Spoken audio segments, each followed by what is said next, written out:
Oi pessoal, tudo bem? Hoje eu vou falar para vocês como escolher um tema para sua pós-graduação.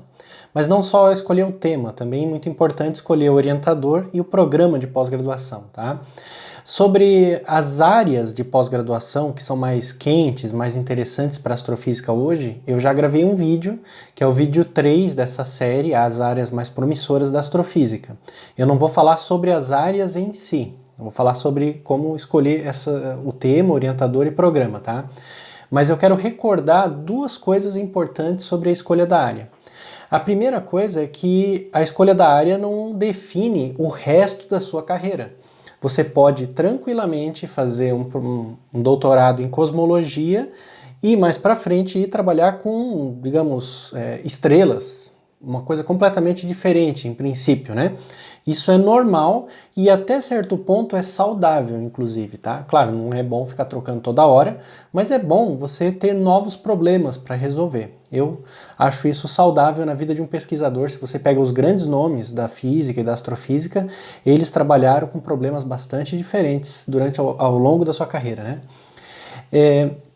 E outra coisa é que mesmo áreas já consolidadas, que não são essas mais quentes, digamos, hoje da astrofísica, tem muitos temas importantes para trabalhar. Eu digo isso porque você vai encontrar muitos bons orientadores e muitos bons programas de astrofísica, pós-graduação em astrofísica, que trabalham com temas já consolidados, que não são exatamente esses temas mais quentes.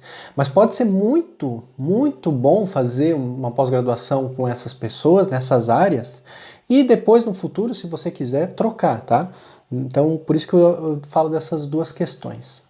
Antes de falar do orientador e do programa, eu gostaria de dizer que a escolha do tema de pós-graduação não é uma escolha só sua. Muitas pessoas me procuram, professor, eu tenho determinado assunto já escolhido, específico, e eu quero trabalhar esse assunto. Não é uma escolha só sua, porque na pós-graduação, o orientador ele coloca também esforço e energia dele na sua orientação. E ele provavelmente não vai querer trabalhar com um tema que é muito diferente do tema que ele já trabalha, porque vai requerer que ele mude as suas leituras, as suas pesquisas e até os seus contatos profissionais para poder te orientar bem naquela área. Tá? Então, o normal é que o tema seja escolhido dentro da área do orientador, em conjunto com o orientador. Tem orientadores que dão mais liberdade. Olha, dentro dessa área que eu trabalho aqui, você pode escolher qualquer um desses assuntos, né? Pode ele, às vezes, te dar 5, 6 ou mais assuntos, às vezes te dá uns artigos, uns livros, e diz, olha, lê isso aqui e vamos escolher alguma coisa dentro dessa área. Alguns outros orientadores já têm uma visão mais, digamos assim, determinística, né? Caixinhas, cada aluno trabalhando num problema, numa caixinha específica. Então chega um aluno novo, ele dá uma olhada nas suas habilidades e diz, olha, pelo teu perfil eu te proponho trabalhar com este tema. E acabou. E é pegar aquilo ou largar, tá? Não é nenhum problema isso também. O que importa é a sua dedicação, como você vai publicar, etc. Porque, de novo, a área que você trabalhou, os temas que você escolheu, não estão escritos em pedra na sua vida. Depois você muda essas coisas mais para frente se você for um bom pesquisador, tá? Agora, quanto ao orientador, eu quero falar primeiro do orientador e depois do programa. Porque o orientador é mais importante do que o programa de pós-graduação. É mais importante você escolher bem a pessoa que vai lhe orientar do que se você vai fazer pós-graduação na Universidade A ou Universidade B. É o orientador quem vai dar vida para o seu projeto de pesquisa, para o seu projeto de orientação. Por isso ele é mais importante do que o programa, tá? A função do orientador, em primeiro lugar, não é só orientar a sua pesquisa. Isso também precisa ficar claro. A função do orientador é, talvez até mais importante do que orientar a sua pesquisa, é lhe inserir no mercado de trabalho, digamos assim, da pesquisa, no mundo da pesquisa. É colocar você em contato com outras pessoas que trabalham nessa área, é trazer oportunidades para você ir em congressos, para você depois conseguir um emprego, conseguir um pós-doc, enfim. Esse orientador ele tem uma função fundamental de lhe inserir naquele mundo. A pesquisa, ela não é uma coisa que você realiza sozinho, trancado no seu escritório. Hoje a pesquisa é realizada em rede. Se você não consegue entrar nessa rede com os dois pés, né, entrar bem nessa rede, você está fora da pesquisa também, você vai ficar marginalizado. Então é muito importante que o seu orientador lhe coloque dentro dessa rede. E é por isso que na hora de escolher orientador, você deve primeiro procurar pela área, né? Então você já sabe mais ou menos a área que quer trabalhar, às vezes até um tema, tem uma ideia. Procura alguém que trabalha nessa área, pelo que eu falei antes. Ele não vai querer, se for uma pessoa boa mesmo, né, um pesquisador de ponta, não vai querer mudar assim por causa de você, né? Simplesmente. Então escolha alguém que trabalha naquela área, tá bom? Depois que você escolheu, né, quem que trabalha com, vai lá, cosmologia no Brasil, vamos usar o exemplo da cosmologia que eu usei antes. Quem trabalha com cosmologia no Brasil? Bom, é só você pesquisar na internet aí que logo você vai achar vários nomes. Hoje o Google resolve o problema pra gente, né? Também pode mandar e-mails para várias pessoas, enfim, você vai pesquisando um tempo e você descobre. Quem trabalha com cosmologia? Pega a lista dessas pessoas que trabalham com cosmologia. Por exemplo, é o caso da cosmologia, mas você pode usar qualquer outro tema, tá? Quem trabalha com matéria escura em cosmologia? Seria mais específico ainda, se for o caso, né? E abra o currículo Lattes desse pesquisador, tá? Pensando sempre no pesquisador, não esquece a instituição por enquanto. Abre o currículo Lattes desse pesquisador. O que você precisa olhar no currículo desse pesquisador para saber se ele vai conseguir lhe orientar no trabalho e também lhe inserir nessa rede de pesquisa que eu falei? Primeira coisa, se ele está publicando. Se esse orientador não está publicando artigo nos 2 últimos anos, se ele não tem artigo publicado nos últimos 2 anos, provavelmente você deve esquecer a possibilidade de ser orientado por ele, tá? Um pesquisador ativo, ele publica artigos todos os anos, em astrofísica, tá? Em astrofísica. Publica artigos todos os anos. Dependendo da área da astrofísica, publica vários artigos todos os anos, tá? 2, 3, 10 artigos todos os anos, tá? Um pesquisador que publicar 10 artigos por ano em astrofísica é muito bom, cara, muito top. Mas pelo menos um artigo por ano ele precisa estar publicando. Ele não precisa ser o primeiro autor do artigo. Nos artigos, os autores, a posição dos autores dá importância da contribuição para o trabalho. Então o primeiro autor é quem trabalhou mais, o último autor é quem trabalhou menos. Ele não precisa ser o primeiro autor. Ele pode ser coautor do trabalho, mas ele precisa estar publicando, tá? Se ele tiver trabalhos em que ele é o primeiro autor, melhor ainda, tá? Melhor ainda. Mas pode chegar no momento que um pesquisador tem uma carreira bastante consolidada, em que já não é comum ele publicar artigos como primeiro autor, é comum que os alunos dele entrem como primeiro autor do artigo, e isso é bom para você. Então você pesquisa se aqueles primeiros autores são alunos, tá? Desse pesquisador. Na página da pós-graduação, você vai descobrir rápido, pegando o Lattes desses primeiros autores, você descobre, né? Porque ela vai dizer que o orientador é o fulano, que está ali no artigo, etc. É bem fácil de descobrir esse tipo de coisa fuçando aí na internet, tá? Então é importante que ele tenha artigos, né, publicados e que ele tenha os alunos dele publicando junto com ele nesses artigos. Porque se os alunos não estão publicando com ele, se ele está só entrando lá como 10º autor e não tem alunos dele publicando, significa que ele tem uma rede de pesquisa difusa em que em um ou outro caso ele entra junto nos artigos, mas ele não trabalha muito e ele não coloca alunos dele para trabalhar também nesses artigos. E isso é ruim, porque significa que você vai ser esquecido também, não vai conseguir entrar nessa rede. Lembra que é importante entrar nessa rede. Então ele está publicando, ele está colocando os alunos dele nas publicações, ele ou os alunos dele entram como primeiros autores, segundos autores, terceiros autores nesses artigos? São coisas que você precisa descobrir pesquisando o currículo. Outra coisa, ele já fez pós-doutorado?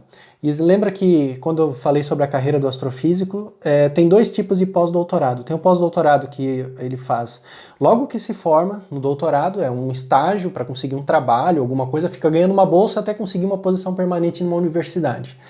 Esse pós-doutorado é um tipo. E existe um outro tipo de pós-doutorado, que é um professor que já está efetivado numa universidade, vai sair por um tempo, geralmente 1 ano, e fica em outra universidade, geralmente fora do país, se dedicando apenas à pesquisa para estreitar esses laços nessa rede de pesquisa e ter mais contatos internacionais. Os pós-doutorados sempre é indicado no currículo Lattes. Então veja se ele já fez pós-doutorado, se esse pós-doutorado foi feito logo depois que ele terminou o doutorado, é uma coisa boa, significa que ele tem contatos internacionais. E se ele fez o pós-doutorado já depois de ser professor. Se fez o pós-doutorado depois de ser professor, e ainda mais se for recente esse pós-doutorado, ótimo, isso é muito bom. Ele tem contatos importantes na área de pesquisa que você quer trabalhar, tá bom? Veja se você descobre quem são ex-alunos desse pesquisador e veja se hoje eles são professores, se hoje eles estão fazendo pós-doutorado.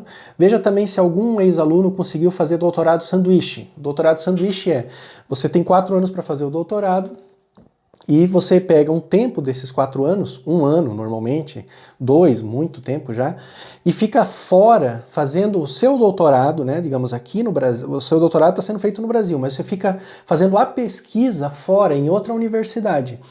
Se ele tem alunos que fazem doutorado sanduíche, é muito bom, porque ele consegue bolsas, recursos, conexões para conectar esses alunos com outros grupos. Veja a importância que eu estou dando para conexão aqui, tá?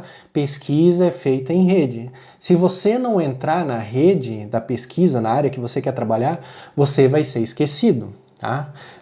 Não importa que a sua pesquisa seja boa, você pode ter um trabalho extraordinário, vai ser esquecido. Você vai publicar, ninguém vai ler, vai morrer e você não vai conseguir nada com aquilo, tá? Precisa estar dentro desse grupo, essa conexão, tá? Muito bem, encontrei o orientador perfeito. A pessoa atende às áreas que eu quero trabalhar, tenho essas publicações, etc. Tudo isso daí. O que eu faço agora? Fala com ele. Não seja tímido. Procure esse orientador, mande um e-mail, tente marcar uma conversa pessoal, né? Agora na época do Covid, talvez uma videoconferência, mas você precisa falar olho no olho com esse possível orientador. Precisa trazer o seu currículo e mostrar para ele. Antes mesmo, eu recomendo que você faça essa conversa antes mesmo de se inscrever para a prova do programa de pós-graduação. Quanto antes você falar com o orientador, melhor. Ele pode lhe dar um monte de dicas da carreira, tá? E pode te ajudar, inclusive, em dúvidas para entrar no programa de pós-graduação onde ele trabalha. Então é muito importante falar com esse orientador, tá? Muito importante. Precisa ter cara de pau mesmo e coragem lá falar com ele.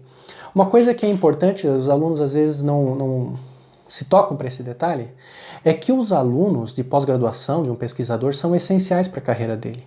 Todo bom pesquisador quer muito, muito, muito bons alunos. Se você tem potencial de ser um bom aluno desse orientador, ele está muito interessado que você procure ele. Muito interessado. Então, não pense que ele está fazendo um mega hiper favor para você, recebendo você para conversar. Na verdade, é uma relação de troca.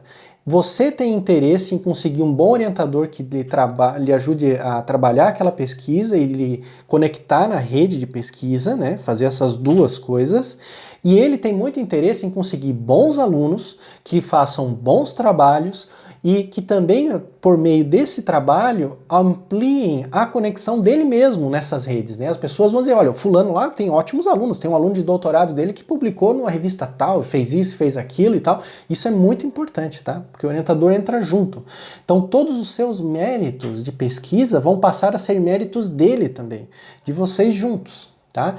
Mesmo depois que você se tornar professor, né, muitos anos, é comum que continue trabalhando juntos. Tá?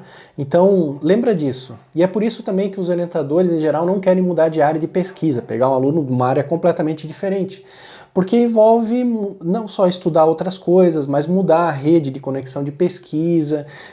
Não é produtivo, geralmente. Tá?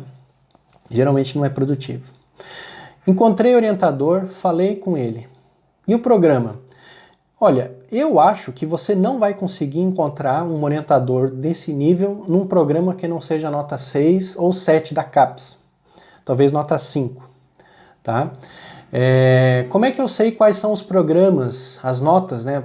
A CAPES qualifica os programas de pós-graduação. Nota 7 é a nota máxima, né? Um programa internacional. Como é que eu encontro? No vídeo 9 da série, mestrado e doutorado em astrofísica, eu mostrei a plataforma Sucupira da CAPES. Vai lá no vídeo, dá uma olhada na plataforma ou digita no Google, plataforma Sucupira da CAPES. Na plataforma Sucupira, se você entrar lá nos programas de pós-graduação, você pode pedir para classificar por nota. E aí você coloca lá a nota que você quer e vai nos programas de física e de astronomia. Nota 7, por exemplo, em física e astronomia, nós temos 11 programas hoje no Brasil. Então, é bastante programa para você procurar, né, em várias áreas, aí, regiões do Brasil, para você procurar e estudar. Tá, professor, eu não posso ir estudar numa universidade muito grande, eu não tenho condições de sair da minha cidade ou da minha região aqui, por N razões. Quem não tem cão, caça com gato. Se não dá, não dá. Mas se dá, é melhor que você vá. Quanto mais internacional você for, quanto mais você sair do lugar onde você está, quanto mais conexões você fizer, maior a chance de você conseguir sucesso profissional. Algumas pessoas têm a ideia de que o físico de sucesso é aquela pessoa isolada do resto do mundo, né, trancada num escritório fazendo contas. Não é. Hoje, um astrofísico, um pesquisador de sucesso, é uma pessoa que está viajando o tempo todo, conectado com muitas pessoas de todo mundo. Essa é a visão que você precisa ter. Então, encontrado o orientador, conversado com ele, provavelmente você já vai estar num bom programa de pós-graduação. Tá? Não precisa se preocupar com isso. Mesmo que o programa não seja muito bom, o importante é mesmo o orientador. É ele quem vai fazer todas essas conexões, etc. É muito melhor você fazer fazer uma pós-graduação num programa que tem nota, digamos, 4 da CAPES, mas o seu orientador seja uma pessoa com esse perfil espetacular, do que você fazer uma pós-graduação num programa nível 7 internacional e o seu orientador não tem esse perfil e não lhe conecta com ninguém. Isso é muito ruim, tá? Então essa é a escolha. Para terminar, um detalhe muito complicado e importante: relacionamento pessoal. É fundamental ter um bom relacionamento com o orientador, especialmente numa tese de doutorado que dura 4 a 5 anos. Se você não tiver um relacionamento pessoal bom, muitas vezes as pessoas abandonam o projeto, as pessoas mudam de orientador, as pessoas fazem projetos muito menores do que gostariam de fazer porque não se relacionam bem. O doutorado é quase um casamento, assim, não é um casamento porque casamento é para sempre, né? Doutorado não é para sempre. Mas são anos muito tensos que envolvem coisas que são muito importantes para você, que é a sua tese de doutorado, mas também muito importantes para o orientador. Lembra que ele precisa de bons alunos, então ele vai ter muitas expectativas sobre você no doutorado. Então é muito importante que você tenha um bom relacionamento pessoal. Não dá para descobrir quem são boas pessoas pela internet. Na internet todo mundo é bom, né? Todo mundo bota foto e é feliz e é maravilhoso, é a melhor pessoa do universo. Então não dá para saber pela internet. O ideal é que se você puder falar com alunos ou já tiver sido aluno dessa pessoa. Mas mesmo falar com alunos às vezes pode ser difícil, né? Um cara estranho manda e-mail perguntando como é que é o orientador. Aquele aluno não vai querer falar realmente como é que é, né? Eu diria para tomar cuidado com poucas impressões. Às vezes você consegue encontrar uma pessoa que fala daquele orientador. Toma cuidado, porque você sabe como é que é relacionamento pessoal. Uma pessoa pode ser amada por alguém e odiada por outro. É difícil, sabe? Poucas impressões. No fundo, você vai precisar de maturidade profissional. Então você vai precisar engolir alguns sapos, vai precisar aceitar algumas situações desconfortáveis e pensar no objetivo final, que é obter a sua tese de doutorado, tá? Então isso depende também de você, depende do seu relacionamento, né, que você quer construir com o orientador, tá? Isso é muito importante. Bom, são essas as sugestões aí, tá, gente? Espero que todos vocês consigam encontrar, né, temas e bons orientadores para trabalhar na sua tese, na sua dissertação de mestrado ou tese de doutorado. Um abraço.